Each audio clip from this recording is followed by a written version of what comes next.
Hello everybody, this is Livery GT7 and welcome to the episode. In this episode, I'm going to be using the RX-7 rear mirror at Expressway 600. Now, it's been quite a while since I've done this car, but I've done it in the past.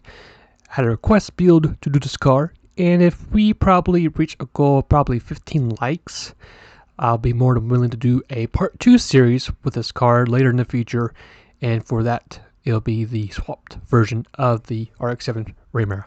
But in this episode, I'll be covering a very short nutshell of an episode showing you guys on how to get the car. The livery I'll be using for this race, I'll be able to show you guys that livery, particularly I made especially for this car. And last but not least, the build and race itself. So without any other ado, let's go ahead and get straight into the episode. So in order to find the car, here it is at the brand central. Just go to Asia. You should find a very unique logo, and it's going to be it right there. I would say the only good thing about this car is going to be the price. It's going to cost you about 100,000 credits, so it's cheaper than the GTR and cheaper than the Honda NSX. But unfortunately, the performance may not be as good as both those cars, but at least you'll have something to use for that race. And I will highly suggest if this car gives you trouble in that race, then this could be a good alternative to use for Le Mans 700.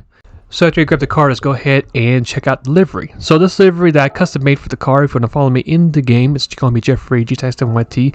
And here's a special livery I made. It's kind of similar to what Kokubon drives, except what I did was instead of having where mainly the car is white, I actually had it being gold flakes.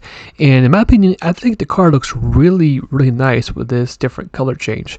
Now let's say if you do not want the livery but you rather have the parts instead, I'll quickly show you guys the wheels and stuff. So here's the wheels itself. If you want to go ahead, just pause the episode and just copy down the wheels, you can. And the only other things to mainly worry about with this car beside the wheels is going to be the rear wing. As you can see, I got the rear wing also set to custom wing set rather than leaving it in the standard version. So just make sure you have it custom. Now, it doesn't really matter if you have it high, low, or medium for the height or the end plates, but I do recommend just have it customized. And then as you can see through the window, we do have a cockpit roll cage in the car. It's going to be Type C. And that's pretty much going to be it to worry about with this car, because the only thing that really does matter is going to be the wing. Just to customize and change your PP points overall. I think the roll cage could be a bit optional to use. But there you go. That's going to be the part you'll need for a car customization. Now let's take a look at the build itself. Now this car is pretty much a professionally tuned car, so you see we got some parts already in the car, like the fully customized suspension. If you go ahead and copy down the numbers you see on the screen, that would be highly recommended.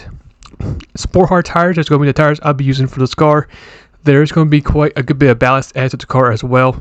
The ECU and power restrictor should be at 100 max with fully customized manual racing transmission. Rear downforce at 550, high RPM turbocharger, and whatever parts you can get your hands on, make sure you put that on the car as well. Now, I did my best to copy what the AI driver Kokubon drives, and I would say it is very similar in some ways, despite having sport hard tires while he has sport soft tires.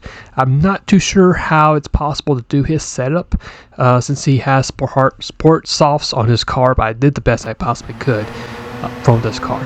So with this car, the question is going to be, how good is this car? Well, it is decent, I'll say that. It's not going to pretty much blow anything out of the water. It's going to be pretty mid, in my opinion. So when we get to our pit stop strategy, we will get the lead eventually in this race because of the good fuel mileage we got on the car. But if you're looking for a car to really dominate and go through the field through hot knife, unfortunately this car will not really do the job unless you possibly race this race on easy mode. On normal AI, it's going to be quite challenging, and if especially race it on hard difficulty, it's going to be a very challenging ordeal if you try to that difficulty. But for us, the car is decent, but there's plenty of other cars I can think of off the top of my head that can outperform this car. But since we got this car already together, we're still going to push on and see what we can do for this car. As you can see, we're just within the top 10. We're actually further back than we're accustomed to in this race, especially on this section of the track. But you know, it's going to take us a couple laps to get used to the car and just try to utilize its strengths, which is going to be the handling category. The handling is going to be really, really good on the car, so Sector 2 should be your strongest point for the car. The speed, on the other hand, it's okay-ish, not the best, so you're probably going to be at least possibly the 4th fastest car on the track when it comes to speed. So I really encourage you to try your best to really utilize Sector 2, where the handling comes into play. That's going to be your strongest point of the race. So as we get through the hairpin, we are trying to do the clean race bonus, so you might have to actually be a little bit cautious as well in some of these corners. As you can see, we gain a lot of time on the Impreza, and we actually do lose a little bit of rear grip from the rears as we exit that tunnel, the hairpin. So it's going to be some parts of the tracks it's going to be your friend, while other parts of the track is going to be quite challenging. So it is important that you actually do take full control whenever you get in Sector 2.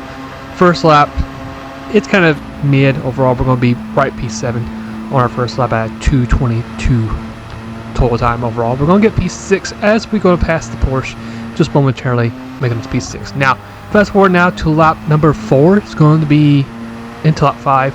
Our hot lap through the race. Not only that, but we're also going to go ahead and catch the leader and take the lead of this race as well. So I really recommend you guys watch this hot lap, and then I'll see you guys when we get to our pit stop.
Here we are on lap number 7 with our scheduled pit stop. Now, unfortunately, we weren't able to copy the AI driver Concubon when it comes to the pit strategy. We're going to come a lap earlier than he does, but the car overall felt pretty good to drive overall. We're going to go ahead and get ourselves a fuel for this car, and that's mainly going to be it for this pit stop. So we're going to refill the car, passing that little diamond icon you see on screen right there, and that's going to be it for our one only pit stop, and just do a couple more time trial laps. Try to be mistake free, and that's going to be it for our race. So as we retake the lead, we basically were by ourselves a long time. We weren't able to put anybody a lap down.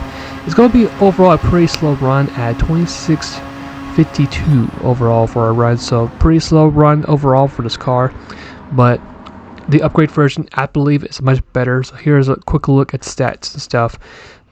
It does get the job done, but like I mentioned before, there's plenty of other cars out there that can do a lot better job. Got ourselves a center bonus, and that's going to be it for the episode. So here's the next preview of the next episode. It's going to be another quest build using the swapped 22 in a Roadster Mazda car at Tokyo Expressway, and it's going to be a swap build. So I'm going to show you guys my particular run build with this car, which is going to be quite interesting to see how it all comes together. But hopefully you guys enjoyed today's episode. If you did, why not go ahead and leave a like. If you guys like to see my content later down the road and don't want to miss an episode just coming up, go ahead and subscribe to the channel as well, which we highly appreciate. And if you guys will check out the last episode I did covered, there it is right there. If you want to take a sneak peek out of that, you're more welcome to do so. And with that all being said, hopefully you guys have a great rest of the day or night wherever it might be. And I'll see you guys later, and take care.